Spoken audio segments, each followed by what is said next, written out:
right, next thing we're gonna do is we're going to cut out our air skimmer.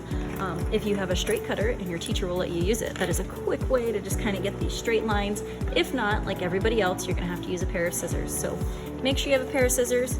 I usually tell my students, just cut the outside of each of the different parts. So remember, solid lines are cut lines, dotted lines, okay, are fold lines. So do not cut the dotted lines, that is important.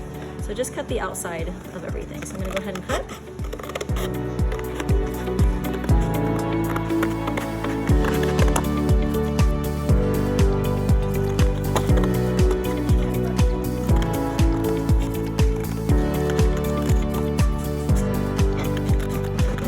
So this is the main body right here, cut out. The last thing you need to do are there are 2 slit lines that are gonna go on here. If you don't get them right away, I'm sure you'll get them later. But 3 inches up, we have our little slits here and here.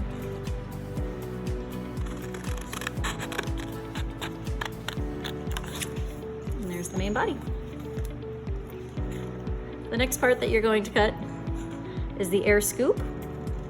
At least the next part I'm going to cut. The order does not necessarily matter. So I'm just gonna go ahead and follow those lines. Hopefully make it nice and straight. Notice I'm kind of straightening this out. It's not the end of the world. It will work just fine, okay, for its purpose. All right. So this is the air scoop. Do not cut along here. We're gonna score that later in a later video. All right, last but not least, we have our 2 fins. So snip, and then cut.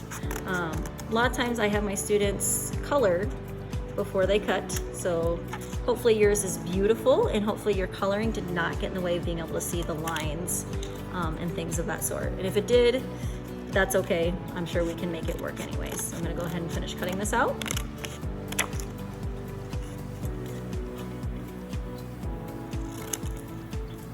Almost there. All right, so very important, this next step. My students seem to struggle with it. This stuff here is garbage, okay? So lay out your parts, 1, 2 fins, air scoop, and my main body. Hopefully you have all of those different parts. This stuff over here, what I want you to do now is I want you to take it, throw it away. Thank you. All right, good job.